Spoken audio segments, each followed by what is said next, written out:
What's up, everybody? It's your boy West Grind. You're watching Urban Nerd. This channel where I give my nerd reviews of today's nerd news. And today's video is a little bit different.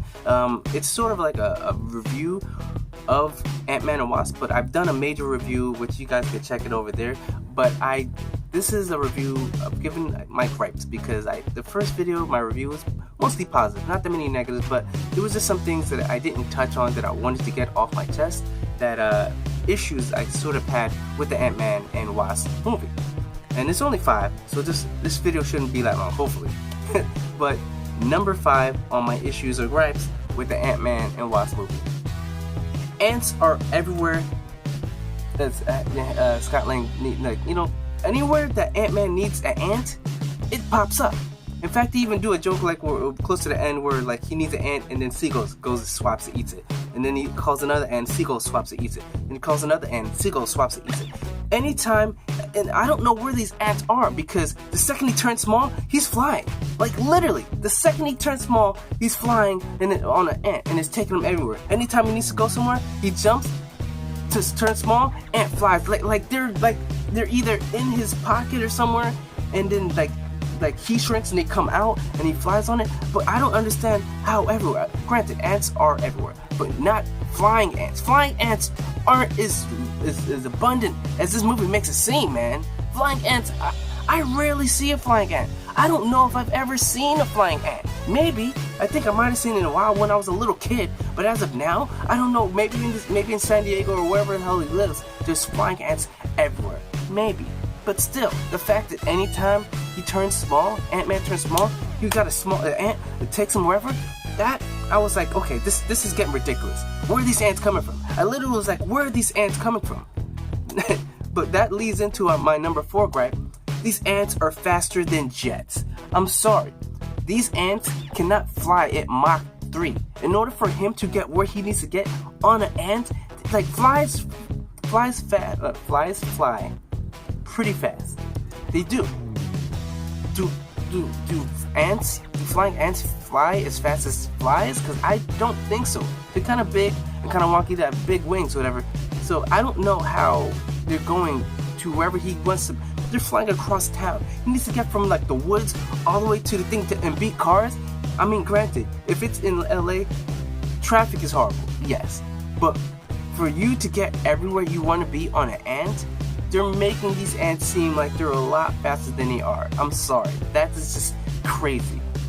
First of all, the ant pop up wherever you want him. Second of all, if I need to go downtown and I'm taking an ant the size of this ant, you're not getting there for like an hour or two. I'm sorry, it's just not happening that way. And that's assuming it's not a windy day. Assuming there's no wind. You know what I'm saying? Like, it's these ants are getting him anywhere he wants in any amount of time that he wants. I need to get there in 3 minutes. Got it. Small flying ant, and he's off. It just doesn't make sense. And granted, this is a movie, and the belief and the disbelief. Yes, I'm giving you that. Like I said, I didn't include it in my review because these are like smaller gripes, and I still enjoyed the movie. I enjoyed the main villain, Ghost, or whatever, because like in the end you find out she's hurt and she's like it's hurting her. That's why she's willing to do such crazy things, because you know. But like I said, it's just these flies, these ants are just it's just so crazy. Next, going into that, leading to my number 3 is the villain was weak. Walter Goggins, right? He's a major bad guy that wants, you know, Hank Pym's lab to sell off, whatever. Yes, blah blah blah. I'm bad guy. You know, that's pretty much what it is. He's just a bad guy to be bad, because you know. Ghost.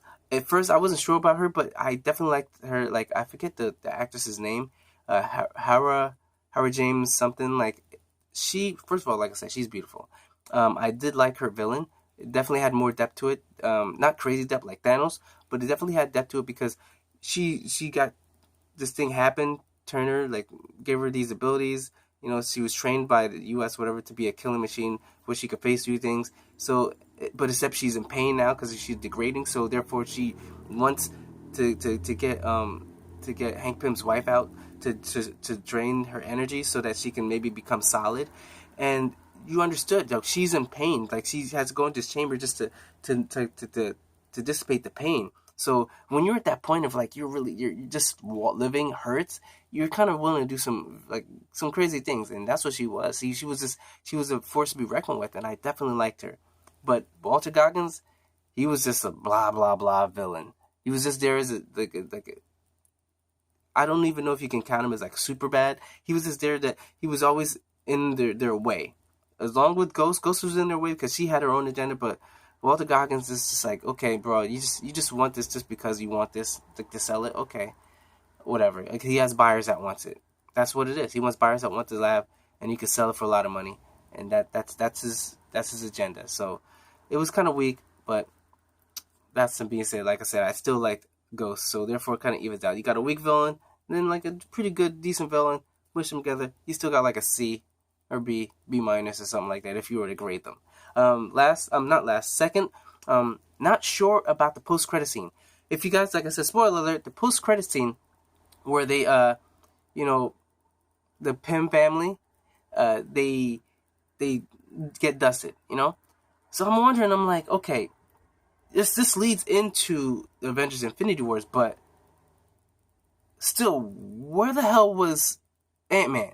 Because if everything was solved before, then he should have saw that, the Earth was being attacked by the ships. He should have saw this. Like, it doesn't explain why he still didn't, like, you're trying to make it like, oh, he's stuck in a quantum realm when things happen.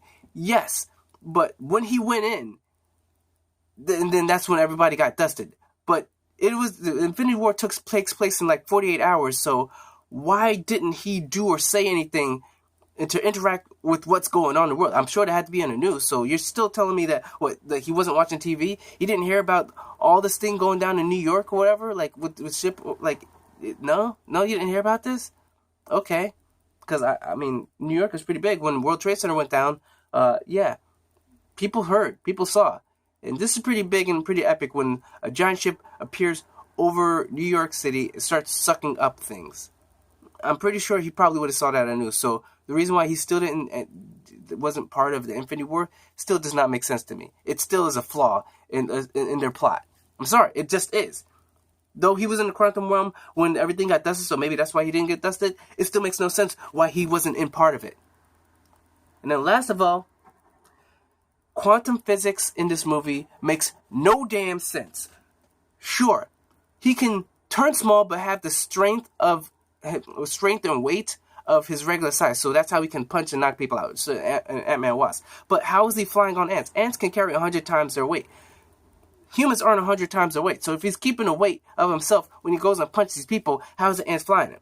Second of all, when you shrink down a building the size, if it's keeping a weight, you're not pulling that building on some wheels. So you, like, unless when it shrinks it down, it dissipates the weight, or maybe with the quantum suit, it can make you lighter. Unless none of this is explained. It just doesn't make sense, the physics. And then they're saying there's a quantum vortex or quantum time vortex and all this schmagna, whatever, magic. You know what I'm saying? They're trying to make it so that quantum physics, and granted, they say quantum, the quantum realm is pretty much like Ant-Man technically could be the most powerful character in MCU if he was able to control the quantum powers. If he could, then he could pretty much do things in time and do all the stuff. But I don't know. They haven't explained that much. But still, the physics in this just does not make sense. They don't even know what makes sense. They don't know. And I don't know. You can ask anybody. There's no one that can quantifiably tell you exactly how this quantum Pym particles work. Because makes things lighter? No, makes things smaller, but things keeps the weight. But unless you want the weight not to be the actual weight, so then you can do whatever you want. This is what the MCU, this is what the comics do. So this is just an issue that they had, and I let that slide because this is what's even in comics. This is an issue. This is can't explain this. So in the movies, they're not gonna go too much either. Just gonna show you what it is. So that's my 5 issues with the Ant-Man and Wasp movie. Hopefully you guys sort of agree. Remember to comment down below if you agree with me, if you think I'm wrong, if whatever, because I just like conversating back with you. Remember to put on those notifications for all the videos that I upload. Remember to subscribe. Remember to check out my my review of Ant-Man and Wasp, and check out my playlist of all my movie reviews that I do. So remember, I'm Wes Grant. You've been watching Sub Urban Nerd, and you've just been nerdified. Catch you guys on the next review.